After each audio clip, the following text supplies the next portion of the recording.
On December 12, 1911, Coronation Park in Delhi witnessed the assembly of roughly 500,000 individuals gathered to observe the magnificent exhibition of ceremonial grandeur that characterized the Delhi Durbar. This occasion commemorated the rise to power of George V as monarch of Great Britain and Emperor of India, the latter being a designation only instituted by British authorities in 1877. Accompanying the King Emperor stood the newly crowned Queen of Great Britain and Empress of India, a woman destined to play a crucial role in steering the British monarchy through countless challenges, encompassing two global conflicts and the gradual dissolution of Britain's imperial dominance. Her identity? Mary of Teck, the founding matriarch of the Windsor dynasty. The historical figure recognized as Mary of Teck, sovereign of the United Kingdom and Empress of India, came into the world on May 26, 1867 at Kensington Palace in London. Her birth took place in the identical chamber where Queen Victoria, Britain's ruling sovereign at that time, had been born 48 years prior. European royal family members and prominent aristocratic bloodlines possessed remarkably lengthy names throughout the 19th century. Mary's complete christening name was Victoria. Mary Augusta Louise Olga Pauline Claudine Agnes. During her early years, she was addressed as Victoria Mary, later adopting Mary upon becoming queen, while those closest to her simply used the nickname May. Mary's father held the position of Prince Francis, Duke of Teck, an aristocratic designation originating from Germany's Swabian territory. As the offspring of Alexander VI, Duke of Württemberg, Mary possessed substantial German ancestry despite her London birthplace. This heritage was common to both branches of her family tree. British royalty essentially represented a Germanic lineage, though also tracing descent from the Welsh Tudors, Scottish Stuarts, and reaching further into history, the Anglo-Norman monarchs of late medieval England. Mary's mother was Princess Mary Adelaide, offspring of Prince Adolphus Taus, Duke of Cambridge. He was the son of King George III, whose reign over Britain extended from 1760 through 1820. Consequently, young Mary, born at Kensington Palace in 1867, was a great-granddaughter of King George III, himself a historically significant ruler of his time. All of this meant that Mary was the first cousin of Queen Victoria, the ruler of Britain since 1837. Her parents had only married in 1866, and Mary was their first child. She would remain their only daughter, though 3 boys would follow in due course. These were Adolphus Jr. after his maternal grandfather, born in 1868, Francis, born in 1870, and Alexander, too, born in 1874. All 4 children would live into their adult years. Mary was born at a time when the world was changing at a rate that was unprecedented in human history. The scale of this change would have an impact on her life, as the world she was born into in 1867 was very different from the one she lived much of her long adult life in. Britain had already changed enormously in the century prior to her arrival into the world. The Industrial Revolution had begun almost exactly 100 years prior to her birth. It began to transform England from an agricultural, rural society into a country of growing cities centered on factories and tenements. In the 1830s, industrialists began connecting these cities with new railway lines. In 1851, the Great Exhibition took place in the Crystal Palace in London, showcasing the ways in which new inventions were appearing that would transform the world and which demonstrated humanity's growing mastery over science and nature. By then, the Industrial Revolution was spreading speedily to countries like Belgium, Germany, France, and the United States. Soon, the Second Industrial Revolution would begin. Mary grew up as this was occurring, and her childhood years would be lived against the backdrop of electrification being introduced, while innovations like the camera and the telegraph had become commonplace by the 1870s. Soon the first automobiles and radios would follow. When Mary was growing up in the 1870s, London was a city of gas and oil lamps and horses. By the time she was middle-aged, it was a metropolis where automobiles and electric street lighting prevailed. It was also an era of democratization. When Queen Victoria was born back in 1819, the United Kingdom was effectively a plutocracy where only men of a certain wealth or status were allowed to vote. In Mary's lifetime, it would become a full democracy where all adults were allowed to vote. In tandem, the position of the royal family changed considerably in ways which would be central to how Mary lived her life. On the surface, Mary's childhood should have been one of privilege. She was a member of the royal family, albeit not of a line that was directly placed in the succession. There was no possibility that she or her brothers would succeed to the throne one day. This aside, they should have been afforded a comfortable upbringing on account of their status as cousins of the Queen and also their father's position as a leading German prince. The reality was quite different. Mary's father had not come to England with a large income from his German estate, and even though Mary's mother was given an annual parliamentary subsidy of $5,000, a sizable enough sum in Victorian times, they spent well beyond their means. In fairness to her parents, a lot of their financial difficulties were because they were simply expected to spend money on official ceremonies and gatherings and on maintaining a large household of staff at Kensington Palace and their other home at the White Lodge at Windsor. The upshot of this for Mary was that her parents tried not to spend too much money on her education and upbringing. Her governess was an Alsatian woman named Helene Bricker, to whom she became close. Mary spent a large amount of time with her mother in her youth and acquired from her a tendency towards charity and care for the poor. When she was 16, Mary was sent to Florence in Italy and spent 18 months in the home of the Renaissance. Between her time there and her studies when she returned home, she learned to speak Italian, French and German and became interested in literature and art history.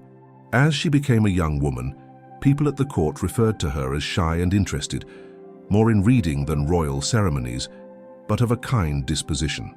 As with any daughter of a royal or high aristocratic family in early modern times and into the 19th century, the issue of who Mary would marry arose from an early age. She was in a peculiar position. As a cousin of Queen Victoria and a member of the wider royal family, it was assumed that she could not marry a commoner or below her station. At the same time, she was not highly enough placed within the royal family that her parents could hope to arrange a marriage with one of the leading heirs of Europe's royal houses. It was therefore assumed that she would marry a second or third son of some minor royal house and would assume the position of a duchess or some other high aristocratic title in one European country or another. However, her first cousin had other ideas. Queen Victoria was not as concerned about who her family members should or shouldn't marry as many others were, and so she formed the idea for an unconventional match.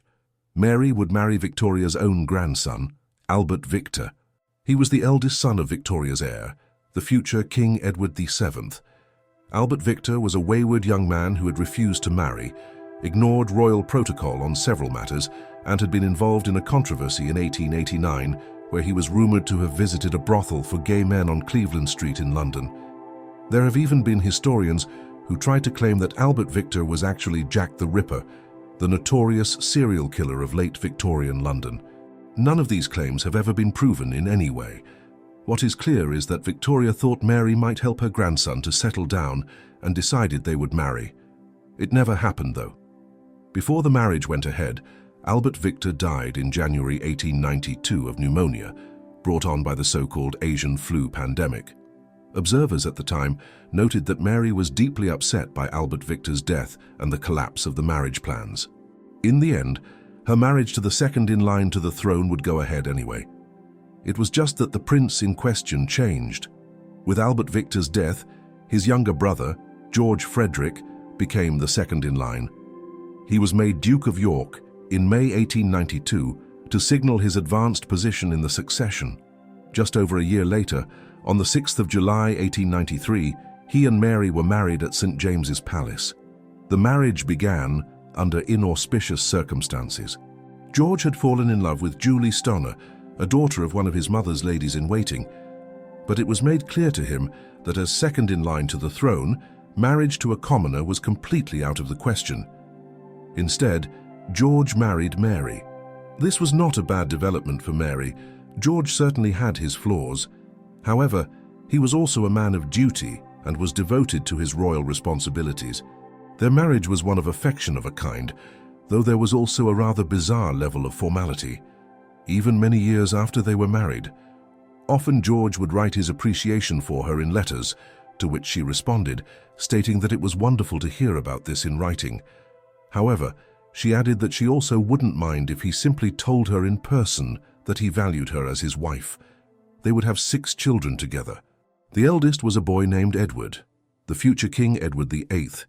He was born in the summer of 1894, less than 12 months after their wedding. Another boy named Albert, the future King George II, followed in December 1895. Their only daughter, Mary, was born in April 1897, followed by Henry in 1900 and George in 1902.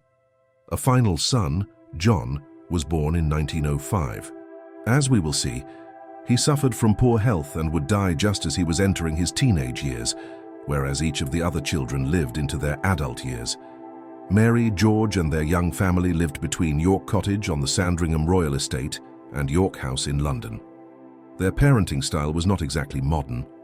George was a strict disciplinarian, a trait he had picked up from his own father. One observer at the time noted that George Vise, who had served in the Royal Navy in his younger years, seemed to run his family like a Navy captain trying to control a mutiny. While physically disciplining one's children was not unusual during the Victorian period and in early 20th century Europe, what was slightly more peculiar is that physical discipline was also used by their household staff in a way which was considered unusual by that time. George's distant nature did not lend itself to a warm family environment. Mary was closer to her children, and they often looked to her to temper their father's brutish parenting style. There was a kind of closeness there at the same time. When they embarked on a tour of various parts of the British Empire in 1901, Mary and George were upset by the idea of leaving their children behind for such a protracted period of time. They were criticized in later years because of the demise of their youngest child. Prince John was born in 1905. He began to suffer from epilepsy when he was just a few years old. This meant that he was often kept away from public events and London society. He did not, for instance, attend his parents' coronation in 1911. Instead, he lived at Sandringham even when the wider family were in London. After 1913, he was almost never seen in public. This is because his condition was deteriorating, and he died eventually in 1919 from his seizures as they became more and more severe. Mary and George could be criticized for trying to hide John away from the public, but what else were they to do? Epilepsy was not well understood at the time, and exposing John to public ceremonies might have worsened his condition. It seems unfair to blame them for not being able to better address something they didn't fully understand. Mary's life in the 1890s and 1900s was one of frequent travel. Her husband liked life at Sandringham and the country pursuits that accompanied it, and he tried to spend time there as much as possible. Mary preferred the social life of London, and so they split their time between the two places when in England. They often travelled abroad. As we have seen, they went on an extended tour of the Empire in 1901. This involved travel to Canada, Australia and New Zealand. They were only just back when Mary's first cousin, Queen Victoria, finally died after what was at that time the longest monarchical reign in British and English history. Victoria's reign of nearly 64 years had eclipsed George III's, and the reign of Victoria has become synonymous with the height of the British Empire. She died on the 22nd of January 1901 at 81 years of age. With this, her son Edward succeeded her as King Edward VII. He was already 59 years of age by that time and had lived a hard life that meant he was in poor health even as he finally became king after nearly 6 decades of being heir to the throne. What this meant is that George now became heir to the throne and could reasonably assume that he would be king before too long. He certainly would not be waiting around for the 59 years his father had been. Mary would in turn soon become queen consort. Beyond this, their changed status as Prince and Princess of Wales meant that the amount of royal engagements increased, as did their status during them. In 1905, they travelled to India, the British Raj, of which they would soon become Emperor and Empress. The following year, they visited Madrid for the wedding of Princess Ina of Battenberg to King Alfonso XIII of Spain. King Edward VII lasted until 1910, despite his poor health. He had been in decline for several years at that point, illness brought on by his chronic smoking and poor lifestyle over many years. In his final years, he suffered from bronchitis. is believed to have weighed over 20 stone and had several heart attacks. He passed away on the 6th of May 1910 at 68 years of age. With this, Mary's husband immediately became king as King George V of the United Kingdom and also Emperor of India. Mary became Queen Consort of the UK and Empress of India. Although her first baptismal name was Victoria, she adopted the regnal name Mary, not only because she had gone by May instead of Mary to those who knew her for her entire life, but also out of deference to the legacy of her cousin Charles, Queen Victoria. George and Mary's coronation did not take place until the 22nd of June 1911. It wasn't entirely unusual for a large period of time to elapse between the accession of a new monarch and the coronation. The 14 months in George's case were partly owing to the fact that Britain was mired in a constitutional crisis when he became king in the early summer of 1910, one brought about by the unprecedented decision of the House of Lords to block the people's budget, a fiscal program designed to redistribute wealth in Britain and introduce labour and social reforms. Only when that was resolved could planning for the coronation go ahead.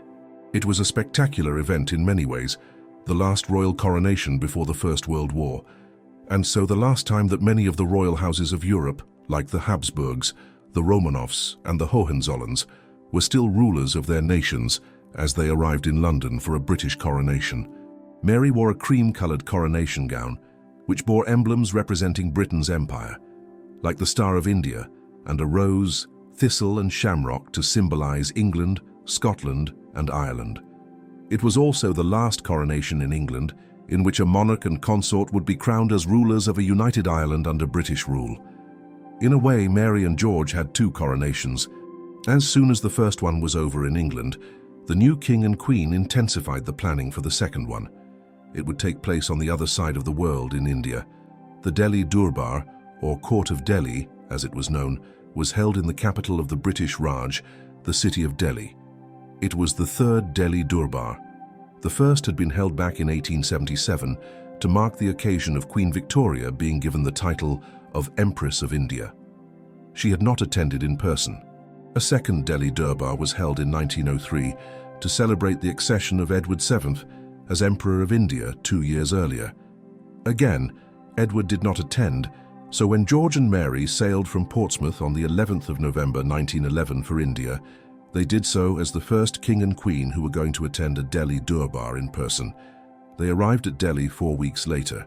The main event of the Delhi Durbar was held on the 12th of December 1911 at Coronation Park in Delhi.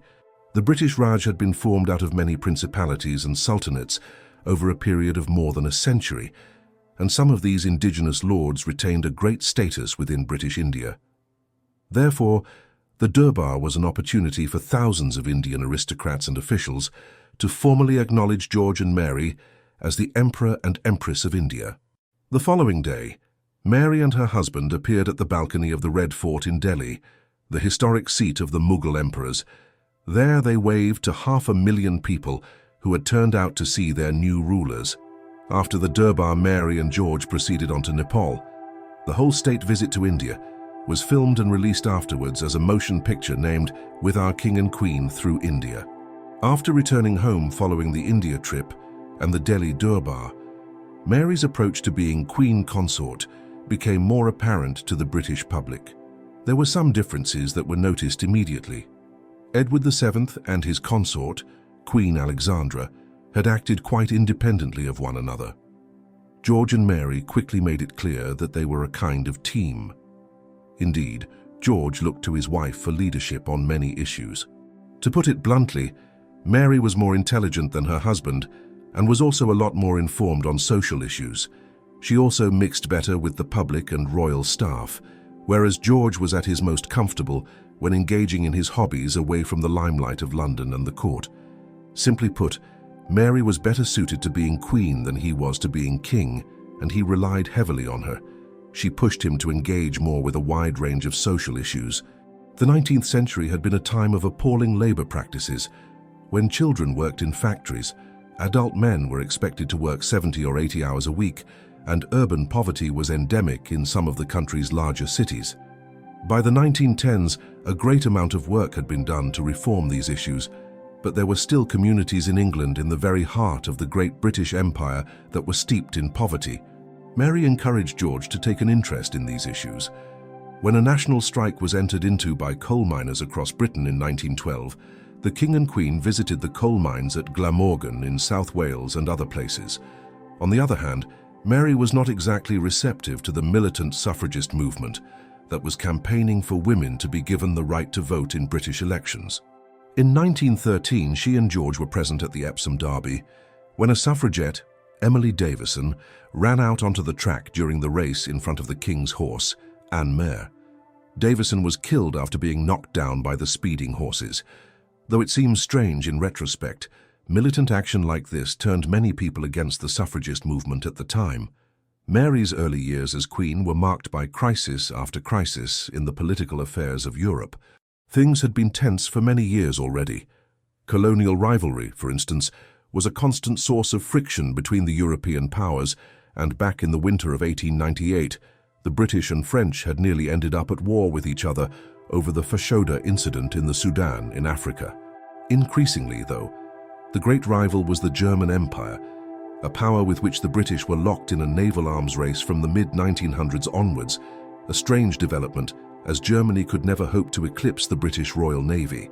Yet, while there were many tensions between Britain and other countries, in the end the thing which dragged the continent to war was a political assassination in the Balkans which agitated the wider issue of the Austro-Hungarian and Russian Empire's efforts to acquire influence there, as the Ottoman Empire's 4 centuries-long rule over the southeastern corner of Europe collapsed.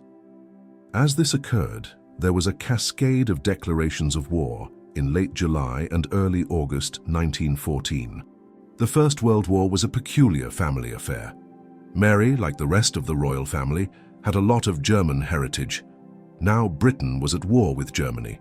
Indeed, her husband was the first cousin of Wilhelm II, Kaiser of the German Empire. He had the same relationship with Tsar Nicholas II of Russia, with whom the British were allied. There were many other royal links. Queen Marie of Romania, for instance, was another royal cousin. And prior to Mary marrying George, there had been a proposal that Marie would do so. Romania finally entered the war on the British side in 1916. These family affairs weighed heavily on the royals during the conflict that engulfed Europe in the mid-1910s. Mary believed that she had an important role to play in the war. In her diary in early August, just days after Britain had joined the conflict, she noted the need to contribute to various relief schemes, like supporting the families of those young men who were now headed off to France to fight the Germans in the trenches, and to support the hospitals that would soon be caring for the hundreds of thousands of sick and wounded men. A lot of her activity early on centered on the Needlework Guild, renamed the Queen Mary Needlework Guild. Through her patronage, a small battalion of women set to work knitting various garments for charities and foundations like the Red Cross, the St. John Ambulance, and the National Relief Fund. A visitor to St. James's Palace in 1915 would have seen mounds of packages waiting to be sent out. She also coordinated her efforts with various groups to ensure that women were employed on the home front while the men headed off to war. This led to the formation of a very unusual alliance with the secretary of the Women's Trade Union League, Mary MacArthur. They developed a close, almost friendly relationship as they coordinated their efforts in 1914 and 1915. This was highly unusual for the time. Trade unions were still viewed as dangerous instruments of socialism, and the royals were universally supporters of the established political parties, the Conservatives or Tories and the Liberals. Mary's workload increased dramatically overall during the war years. The royal staff later suggested she attended roughly 3 times as many engagements as was typical in peacetime. She also spearheaded the move to impose rationing and frugality amongst the royals. The royal family could not be seen to be continuing to live in luxury, while ordinary British people eked out an existence and sent their sons off to France to die. This was not out of the ordinary for Mary, who, despite being a royal and now a queen consort, was known for avoiding extravagance. Mary's service to the country was honored in an unusual way after the war. She was gifted a doll's house by the nation. This wasn't any doll's house, though. The idea for this came from Princess Marie-Louise of Schleswig-Holstein, a granddaughter of Queen Victoria and a cousin of George and Mary. She was a few years younger than Mary, and they had grown up together and remained friends in their adult years. Marie-Louise believed Mary would enjoy an unusual decorative gift and that she should be honored for her admirable service during the war. She contacted a well-known architect, Sir Edward Lutyens, and they began designing the doll's house in 1921 with the help of a committee. When this is described as a doll's house, it should be noted that it was much larger than the average doll's house. It was built on a scale of 1 inch to 1 foot, so the whole thing is over 1.5 meters high, 1 meter wide, and 66 centimeters deep, with rooms arranged over 4 floors resembling an Edwardian manor. Over the next 3 years, hundreds of tradespeople worked on it, and artists and writers were employed to add artistic flair to the whole endeavor. An extraordinary level of detail is found throughout. For instance, tiny little books found on a bookshelf opened up to reveal miniature bits of writing by writers commissioned for the project. Miniature portrait paintings were painted of the king and queen and hung on the walls of the main salon, and extremely precise miniature cutlery adorned a table in the dining room downstairs. There was even a wine cellar with miniature bottles of wine and brandy that, if opened, contained a tiny amount of alcohol in each. Queen Mary's doll's house was presented to her in 1924, and the following year it was installed as the centerpiece of its own room in Windsor Castle, where it can be visited today. With the end of the war, some normality returned to royal life. At the same time, it was a tense period for royal families all over the continent. The Russian Revolution had seen the Romanov dynasty there overthrown and violently murdered. The Habsburgs, who had created the Austrian state as their family patrimony, had been overthrown, and the Austro-Hungarian Empire had fragmented into several countries. The German imperial family was gone, and the Kaiser was in exile in the Netherlands. Portugal had lost its monarchy in 1910, and Spain would follow suit in 1931. There seemed little chance that the constitutional monarchy would be overthrown in Britain. But there was a lot of unrest after the war, as men who had fought in the trenches of France for years returned to a country with high unemployment and growing support for the labor movement, as communist regimes emerged all across the continent. Faced with such a situation, the royals stepped up their efforts to engage with the British public in the 1920s. At Buckingham Palace, Mary's husband decided to keep a chart that chronicled the family's public engagements and work with the community. Mary was especially committed to this. She became a great patron of British hospitals in the 1920s and organizations which looked towards the welfare of children. The royal secretarial staff wrote about the new mission, which was to reform the monarchy so that the royals appeared as individuals who didn't simply rule from on high at Buckingham Palace, but were committed to the betterment of the lives of the British people. To this end, Mary patronized a lot of projects which aimed to try and improve living standards within working-class communities. Her and George's efforts were not in vain. They have the unusual distinction that the monarchy was more popular at the end of the reign than it was at the beginning. Usually it tended to work the other way around, with a burst of excitement for a new monarch and royal family at the start of a reign, and then a more nonchalant attitude developing over time, especially if a king or queen ruled for many years. Mary managed to oversee this work in the 1920s, despite an often difficult family environment. By then, their living children had all entered their adult years. In several instances, there were no problems. The second eldest son, Albert, was reserved and dutiful. He married early, and it was a good match with Lady Elizabeth Bowes-Lyon. He also started working to overcome a speech impediment, which dented his confidence and impacted on his royal duties. Similarly, their eldest daughter, Princess Mary, married in 1922 to Henry Lascelles and was already a responsible member of the royal family by that time. She had, for instance, been the first member of the family to visit France after the armistice to end the First World War was agreed on the 11th of November 1918. Just 9 days later, Princess Mary was in France to visit wounded British soldiers in the field hospitals near the Western Front. While she and Albert were causes for pride in their parents, there were issues with the other children. Henry didn't marry, and instead began an affair with Beryl Markham, which began in Kenya in 1928 and continued back in London with alcohol-soaked parties at the Grosvenor Hotel. George, Duke of Kent, also did not marry young and was rumoured to have fathered an illegitimate child in the mid-1920s. But the gravest concern for the King and Queen was their eldest child, the Prince of Wales and heir to the throne, Edward. He did not marry as his 20s and 30s came and went. The King's relationship became fraught with Edward as a result. By all accounts, Mary disassociated herself from the problem and never spoke to Edward about his relationships or his failure to marry and produce an heir. Once the lean years of the war and the post-war years ended, and a new era of prosperity began in the mid-1920s, Mary devoted a lot of her time and attention to becoming a patron of the arts. The Queen had developed a great interest in art history in her youth. After living for a while in Florence and spending time in its great galleries and museums, she had also absorbed this interest from her mother. But unlike her mother, Mary had the financial firepower to be able to indulge this interest in a very serious way. As Queen Consort, she began building up the Royal Art Collection, a collection assembled over centuries which is the largest private art collection anywhere in the world today. Mary acquired many pieces over the years. A lot of these were portraits of any kind of the royal family, or some of the huge numbers of historical paintings that had been fashionable in the 19th century. It must be said that she didn't have a fantastic eye. Mary preferred quantity and not quality. Few works she acquired could compare with the masterworks acquired by monarchs like King Charles I and his son, King Charles II, in the 17th century. It was the son of that duo, for example, who acquired hundreds of drawings and sketches by Leonardo da Vinci, one of the jewels of the royal collection to this day. Not everything Mary acquired were paintings.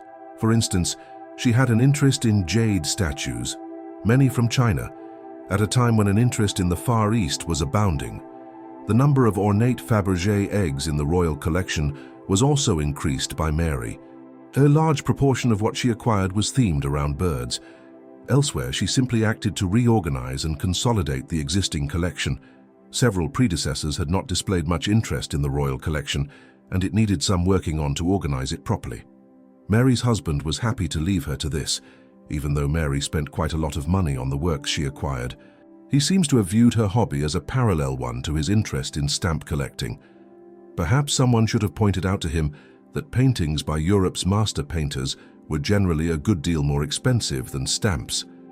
Mary's prolific collecting habits have led to accusations in modern times that she stole a sizable amount of the material that she added to the royal collection and was, in essence, a kleptomaniac, a compulsive stealer.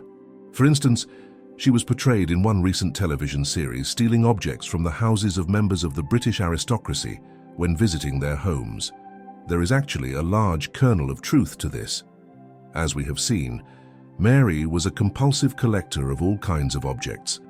Furthermore, she was known on occasion, when visiting the homes of others, to cast her eye on a particular object and express her liking for it, indicating that she would like to be gifted it. This does seem to have been with a view to having her obliging host let her have it, but the idea that the Queen of Britain and Empress of India was often found rummaging through the drawers of her dinner host's drawing room for objects to put in her purse is excessive. Mary was instead inclined to overly indulge a centuries-old practice whereby the royal family were given gifts by members of the aristocracy or people looking to curry favor with them. At the same time, these gifts were usually repaid in some way through various types of royal patronage. And in addition to this, it could be argued that where she acquired items for the royal collection, that she was not actually trying to acquire them for herself. The royal collection is owned by the Crown in trust for future generations, so it was not as though Mary's collecting habits were designed to benefit herself exclusively. There was arguably a different motive at work in Mary's compulsive collecting habits. Perhaps she was trying to distract herself from her husband's ailing health. In 1915, during the war, he fell from a horse while reviewing a division of troops in France. On top of this, he suffered from severe respiratory issues that were made worse by his chain smoking. By the 1920s, he was prematurely aged. His doctors prescribed rest and a healthier lifestyle to no avail. In 1928, he suffered a serious bout of illness, and he developed septicemia next to one of his lungs. From that point onwards, he was never in good health. George was often run down and energyless and confined to bed for extended periods of time in the 1930s. Mary met this predicament with a stoic determination. She was self-controlled and didn't reveal her emotions to anyone. In fact, her lack of emotion led many to question what she was bottling up. An aggravating factor in all of this was that Edward was clearly not developing the kind of maturity and character needed to become king if George died soon. Mary's husband struggled on, though. On the 6th of May 1935, he celebrated his Silver Jubilee, a quarter of a century as monarch, with Mary by his side. This was the first Silver Jubilee celebrated by a British monarch. The concept of a Golden Jubilee marking 50 years on the throne had been created back in the reign of George III, and Victoria had celebrated the same 50-year mark in 1887. There was a clear reason why a Silver Jubilee was marked for George V. There was no possibility he would reach his 50th year. In his speech, he gave fulsome praise to Mary as his consort. John St. Helier Lander painted individual portraits of king and queen to mark the occasion. It was the last major act of the reign and of Mary's time as queen consort. George died 8 months later, on the 20th of January 1936. His physician gave him a lethal injection of a cocktail of drugs to speed his death, as Mary's husband was in a great deal of suffering, an action which has aroused some controversy over the years. The death of Mary's husband was followed by a year of crisis. In line with royal norms, her eldest son succeeded as King Edward VIII. Edward had always been a problematic heir to the throne. He was a playboy who spent money lavishly during the 1920s and 1930s and who socialized a lot. As we have seen, in his younger years, he refused to marry and settle down, something which caused a rift between him and his father in particular. It was the duty of a Prince of Wales and heir to the throne to marry and start a family to ensure the continuity of the royal line. In refusing to do so, Edward was neglecting one of his primary duties. He turned 40 years in 1934, by which time he should have married. To his mother and father's consternation, it was becoming evident by then that Edward was determined to continue a relationship which he had begun with Wallis Simpson. She was an American socialite who had already been married and divorced once, and who was still married to her second husband, Ernest Simpson, when she became involved with Edward. The affair was still ongoing when Edward ascended to the throne early in 1936. The new king's refusal to end the affair led to the abdication crisis in the autumn of 1936. There were several things that were issues here that would not be concerns today, notably the fact that Wallis was a non-noble, and so this would constitute a morganatic marriage to a commoner if Edward went ahead and married Simpson. Her status as a divorcee and an American were also problematic, and so Britain was plunged into the abdication crisis just months into the new reign. Mary's attitude towards the developing crisis was complex.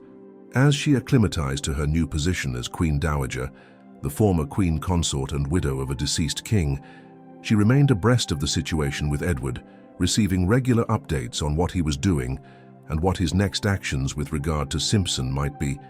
She, like almost everyone else, was surprised during the spring and summer of 1936 as Edward did not end the relationship and dug his heels in. In the late summer, she was updated, as photos were made available of Edward and Wallis holidaying in the Mediterranean, in Greece and Yugoslavia. When Edward returned home, he met his mother for dinner at Buckingham Palace in September, and 2 weeks later at a family gathering at Marlborough House. She is understood to have not pressed him during these meetings about what he ultimately intended to do. Many people appear to have been urging Mary to intervene more directly with her son before news of the scandal was made public by the British newspapers. What is most peculiar is that Mary was in touch with members of the government cabinet, trying to block Wallis's divorce from her second husband. If she couldn't divorce Ernest, then she could not marry Edward. Yet Mary didn't raise these matters directly with Edward, pointing towards the distance between mother and son. The marriage issue became a full-blown crisis in November. It was only then that Mary intervened directly. She invited Edward for tea and implored him to consider his younger brother Albert's situation. He had not been brought up as the heir, and if the crisis resulted in Edward having to abdicate, Albert would suddenly be thrust into becoming king. In the end, that is exactly what happened. On the night of the 11th of December 1936, Edward abdicated in a BBC radio broadcast, and Albert succeeded as King George VI. Edward went on to marry Wallis Simpson. The pair led a peculiar life thereafter, much of it in Paris, and including a controversial visit to Nazi Germany in 1937. The abdication crisis meant that Mary could not adapt to life as Queen Dowager immediately in 1936. It was only once Albert had become King George VI and the situation became more stable in 1937 that she was able to retire, as it were. She continued her work with various artistic institutions, though there was less pressure on her now that a new queen, her daughter-in-law, had taken up that position. As Queen Dowager, she enjoyed attending the theatre and various exhibitions and museums. She also became a frequent attendee at the Wimbledon Tennis Championships in London during the summers, a role she continued after the Second World War. In 1948, she presented the winners with their trophies. Mary had actually first established the ties between the royal family and the tournament at Wimbledon all the way back in 1906, when they attended as Prince and Princess of Wales. That link continues down to the present day, and since 2017, Catherine Mash, Princess of Wales, has been the patron of the Lawn Tennis Association, which runs the championships at Wimbledon. Beyond this, Mary's first years as Queen Dowager involved spending more time with her grandchildren and a near-fatal car accident. In May 1939, when she was being driven through Putney in London with Lord Claude Hamilton and Lady Constance Milnes Gaskell, a truck that was carrying a large load of steel tubes overturned right next to the car Mary was in. The car was turned on its side, and the Queen Dowager eventually ended up being helped out using a ladder. It made national news, and the papers got a lot of coverage out of the fact that Mary was overheard to say that she needed a cup of tea right after extricating herself from the crashed vehicle. Mary's involvement with Wimbledon had a curious link to developments on the continent. In 1935, 1936 and 1937, the runner-up each year in the men's singles tournament was Gottfried von Kram, a German who won the French Open, another of the Grand Slam tennis tournaments, on 2 occasions, in 1934 and 1936. Von Kram might have been forced to play under the flag of Nazi Germany, and the regime exploited his successes in London and Paris to the greatest extent it could. But von Kram was no supporter of Nazism and refused to join the Nazi Party, despite being pressured to do so. His appearance in the Wimbledon finals came in years when anxiety about his nation's actions was growing in England. Mary was just as aware of this as anyone else. Like the rest of the royal family, she was perturbed when Edward and Wallis Simpson decided to visit Germany and meet the Nazi leadership a year after his abdication in a much publicized event, which the British government and the royal family made clear was not an official state visit of any kind. It became especially controversial when the Nazis began the speedy race to war in the months that followed, annexing Austria and Czechoslovakia before the war broke out following their invasion of Poland in September 1939. The elderly and children were evacuated from London for much of the war, particularly so once the German Blitz, the bombing campaign, began in the autumn of 1940. Mary spent much of the conflict at Badminton in Gloucestershire. She continued her royal duties, visiting hospitals and also meeting groups of children and others who had been evacuated from London to the countryside. The Queen Dowager also spent much of the war busying her hands by knitting an elaborate carpet. After the war, it was sold to a women's organization in Canada for the huge sum of $100,000. Mary donated the money to the British Exchequer, which badly needed it after a financially ruinous conflict. The Second World War came to an end in Europe in May 1945, though it would continue against Japan in the Far East for another 4 months. Mary was in her late 70s by the time it ended. In the years that followed, she would be a witness to all of the old truths about Britain and its role in the world beginning to crumble. The British Empire had already been in decline prior to the war. Much of this was based on the demographic realities of the United Kingdom. This was a small country with a limited population on the periphery of Europe.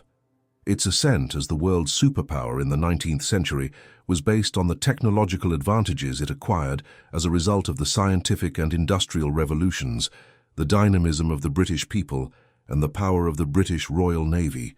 By the early 20th century, as the technologies which Britain and other European nations had developed spread around the world, it became more and more difficult to retain control over vast parts of the globe and huge populations. Moreover, although Britain was an imperial power, the political classes were receptive to calls for self-determination within different parts of the empire. In the aftermath of the war, it began to dismantle its empire. The speed with which it did so was surprising. In 1947, Mary watched as independence was granted to the British Raj, where she and George had celebrated the Delhi Durbar back in 1911. Unfortunately, it descended into religious violence in the process between Muslims and Hindus, and two major nations, Muslim Pakistan and Hindu India, emerged. All across Africa, there were calls for independence in colonies like Nigeria and Kenya. Mary would not live long enough to see these claims realized in most countries, though she did witness the Egyptian Revolution of 1952 and the end of British involvement in Cairo's affairs. On the domestic front, Mary continued to contribute to the activities of the royal family, even though she was now in her late 70s and aging. She was not a fan of the Labour government, which came to power within weeks of the end of the Second World War in Europe, ousting Winston Churchill's administration despite his immensely successful wartime leadership. Mary was, for instance, opposed to the plans to set up a national health service as a cornerstone of the new welfare state, which was planned to avoid any future descent into extremist politics such as had brought the Nazis to power in Germany in the midst of the Great Depression. It was not that she was opposed to the very concept of ready access to healthcare for the less affluent in society. Mary simply believed that this could best be achieved through charitable activity, rather than the state becoming involved to manage it. This was in keeping with her outlook as Queen Consort in the 1910s, 1920s and 1930s, that the new modern monarchy should be an instrument of welfare and charity. There were personal worries and tragedies for her as well during these years. Mary had buried one son when John died in childhood, all the way back in 1919. In 1942, she had buried a second when George Charles, Duke of Kent, not to be confused with his brother Albert, who adopted George as his regnal name, was killed in a plane crash near Dunbeath in Scotland. After the war, King George VI became prematurely unwell. Like his grandfather and father before him, he was suffering from severe respiratory problems that were worsened by his chain smoking. After years of ill health, he died on the 6th of February 1952. Mary was one of the first to kiss the hand of her granddaughter and recognize her as Queen Elizabeth II. Mary's own health was failing by the time Elizabeth ascended to the throne. She would not live long enough to see her granddaughter crowned. The coronation was scheduled for the 2nd of June 1953. As the months went by after George's death, it became more likely that his mother would not live to see the new queen crowned. Mary turned 85 in May 1952, a ripe old age in the mid-20th century, when life expectancies, even for those with access to the best healthcare available, were a few years less than it is today. She was suffering from a range of health issues, foremost amongst which was a gastric stomach problem. Mary also seemed to have lost some of her drive to live longer, having been affected by burying the third of her children. By early 1953, she was largely confined to bed, rarely rose out of it, and complained of having the curtains opened in her final residence, Marlborough House, in London, as the light impacted on her eyes. She suffered a hemorrhage early on the 24th of March. Things declined rapidly in the hours that followed, and an announcement by the royal establishment that she was gravely ill was followed within hours by another that she had passed away peacefully in her sleep not long after 10 p.m. An autopsy subsequently revealed that lung cancer had contributed to her death. The following day, Winston Churchill, back serving as Prime Minister, stated that with her passing, the last major link to the glory days of Queen Victoria had passed from the world. The former Queen's remains lay in state for several days afterwards as visiting European dignitaries, and hundreds of thousands of British people came to pay their respects. The official funeral was held at St. George's Chapel at Windsor on the 31st of March 1953, after which her remains were interred in the royal crypt alongside her husband, who had lain there for 17 years. At the same time, a memorial service was held at St. Paul's Cathedral in London for the mourners there. Mary's legacy and memory live on in Britain today and beyond its shores across the former parts of the empire. Her name, for instance, is attached to one of Britain's most eminent colleges. On the 25th of February 1931, a fire had destroyed the Queen's Hall of East London College. A new site was chosen to replace the building next to the People's Palace. Various names were proposed for the site, including the generic Queen's College and Victoria College. In the end, the name Queen Mary College was chosen, and Mary herself presented the formal Charter of Incorporation when the building work was completed in 1934. Hence, one of London's leading educational establishments is not actually named after Queen Mary I or Queen Mary II, as many people often assume, but the Queen Consort, Mary of Teck. On the other side of the world, Queen Mary College in Lahore in Pakistan is also named after her. There are many other buildings and institutions which similarly bear her name. The consort of George V has been portrayed across numerous literary works, theatrical productions, cinematic features, and televised series throughout the years. A significant portion of these representations centered around the constitutional crisis triggered by the abdication. Miranda Richardson offered a compassionate interpretation of her character in The Lost Prince, a production exploring the lesser-known narrative of Prince John and his premature passing during childhood. Claire Bloom assumed the role of Mary in The King's Speech, which chronicled her son Albert's struggle with his speaking disorder and his journey to overcome it before ascending as King George VI, Britain's monarch during wartime. Eileen Atkins holds the unusual honor of having embodied Mary on two separate occasions in distinct productions, first in 2002's Bertie and Elizabeth, and subsequently in the more contemporary series The Crown. The existence and reign of Mary of Teck as Queen Consort proved remarkably unexpected in numerous ways. At the time of her arrival into the world in 1867, as the descendant of a relatively minor branch within the British royal hierarchy, her parents, along with most acquaintances, anticipated that she would enter matrimony with a prominent duke or lesser prince before departing for continental Europe, to establish a privileged existence in Germany, the Balkans, or another European nation. The direction of her destiny shifted dramatically when her relative, Queen Victoria, determined that she ought to wed her grandson Albert Victor, who stood second in the line of royal succession. Following his untimely demise before their union could be realized, Mary subsequently married George de, who had assumed Albert's position in the succession.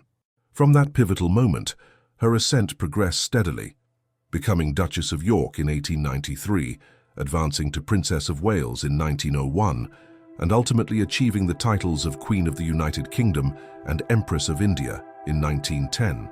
She maintained these distinguished positions for slightly more than 25 years, navigating through the First World War, witnessing Britain's victory in its conclusion, and observing the progressive deterioration of imperial power that had already begun manifesting throughout the 1920s and 1930s. She embodied a contemporary style of queenship, dedicating substantial portions of her efforts toward philanthropic endeavors and fostering meaningful connections between the royal household and the ordinary citizens of Britain. Within the private sphere, her domestic life presented considerable complexity. While she and George maintained genuine affection for their offspring, George adhered to traditional values and practiced strict disciplinary methods. The children frequently turned to Mary seeking a more nurturing and gentle approach to parenting. These familial relationships often experienced tension, particularly pronounced with Edward, who rejected matrimonial responsibilities and embraced an indulgent lifestyle despite his status as heir apparent to the throne. Ultimately, the passing of Mary's husband in 1936 triggered the constitutional crisis surrounding the abdication, which arguably concluded favorably for all parties involved when Albert promptly assumed the crown as George VI. Mary's remaining years unfolded against the tumultuous background of another global conflict, followed by Britain's post-war rebuilding efforts. The world that mourned her departure in 1953 bore little resemblance to the one into which she had been born 86 years previously. Mary emerged as one of the pivotal figures instrumental in guiding the monarchy through these transformative changes with remarkable success, ensuring its survival and relevance in an era of unprecedented social and political upheaval. What perspectives do you hold regarding Mary of Teck? Should she be regarded as an honorable and dignified member of the royal establishment, or do contemporary disclosures concerning her purported tendencies toward kleptomania alter your perception of her legacy and character? We welcome your thoughts and observations in the comment section below. And meanwhile, we extend our sincere gratitude for your time and attention in watching this presentation.